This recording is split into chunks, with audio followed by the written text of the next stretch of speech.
Hey guys, welcome to our channel Cine Music Space.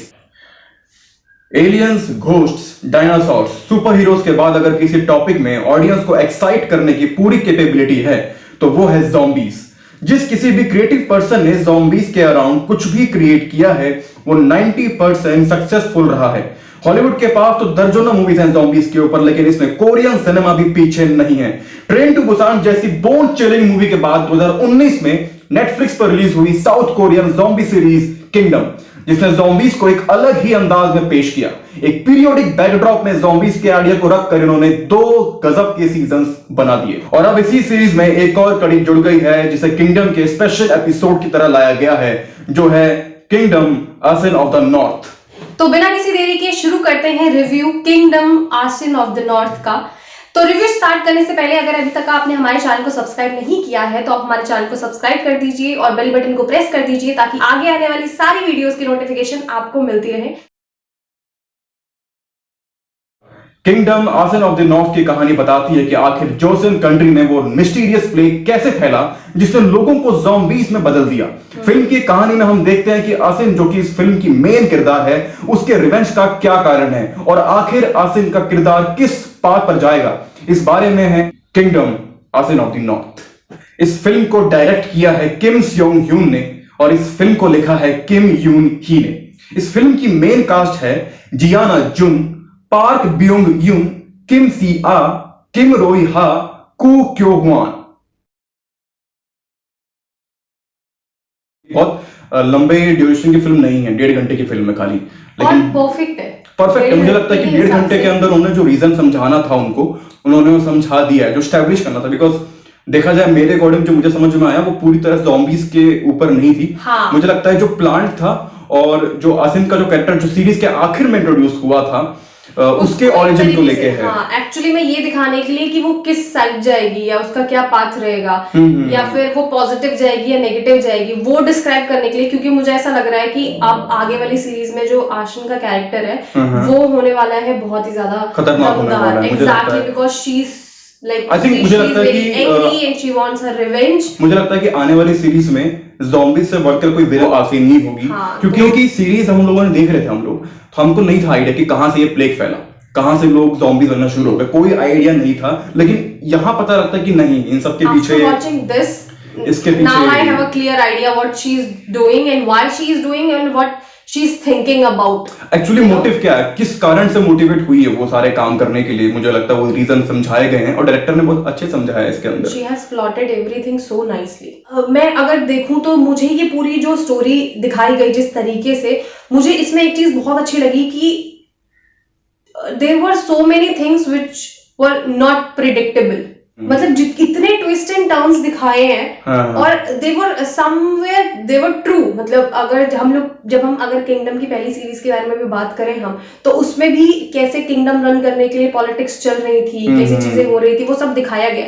लेकिन और ये चीज डिफरेंट बना देती है सीरीज को, मतलब फिल्म को भी, कि सिर्फ ज़ॉम्बीज के बारे में बात हो रही है, जो पॉलिटिक्स तो चल रही है उसके बारे में भी बात हो रही है, उसको भी बहुत अच्छे से दिखाया जा रहा है कि एक पॉलिटिकल एक्सपेक्ट जो है, जो नेगेटिवली किस तरह से लेकर जाता है कि सिचुएशन को, वो बहुत कमाल की चीज है इसमें। तो इसमें बहुत सारी चीजें पॉलिटिकल है, एक तो पीरियड ड्रामा है। पीरियड ड्रामा मुझे सबसे अच्छी चीज ये लगती है कि पीरियोडिक ड्रामा में ज़ॉम्बीज, मैंने कभी इमेजिन नहीं किया था कि कभी मैं एक पीरियोडिक बैकड्रॉप में ज़ॉम्बीज को देखूंगा।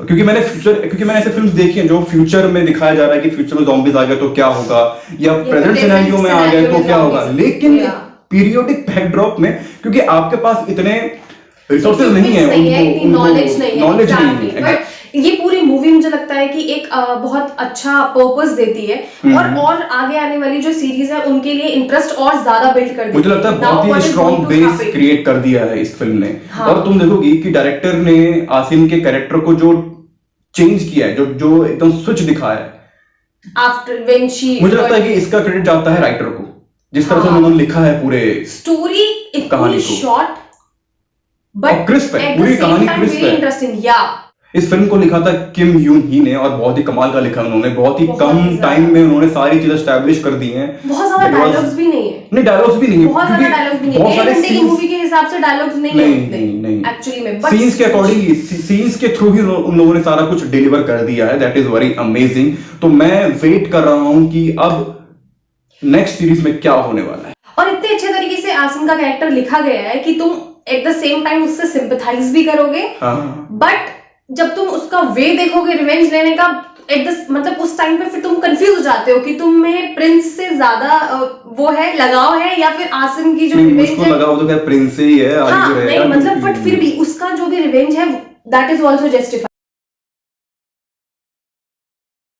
तो देखा जाए तो फिल्म में बहुत बड़ी कास्ट, मतलब बहुत लंबी कास्ट नहीं है इसमें। ऐसा नहीं है कि बहुत सारे किरदार हैं इसके अंदर, लेकिन अगर मैं आसिम के कैरेक्टर की बात करूं तो जिस तरह से स्विच दिखाया गया है अपनी एक्टिंग के थ्रू, किम सिया ने जो उन्होंने यंगर वर्जन प्ले किया है आसिम का, जो इनोसेंस वो कैरी करती हैं और उसके बाद जो चीजें देखती हैं, उसके बाद जो उनके अंदर बदलाव आता है, दैट वाज वेरी अमेजिंग। और साथ में जब मैं बात करता हूं जियाना जुन की, जिन्होंने उसका अडल्ट वर्जन प्ले किया है आसिम का, उनका तो खैर एक ही एक वे चल रहा है, कोल्ड हार्टेड हो गई है वो, लेकिन उस कोल्ड हार्टेड में रह के जिस तरह से लुक देते, बिकॉज़ बहुत डायलॉग्स कम है, देयर वर सीन्स जिसमें she is very emotional and she is very emotional, लेकिन तुम देखोगी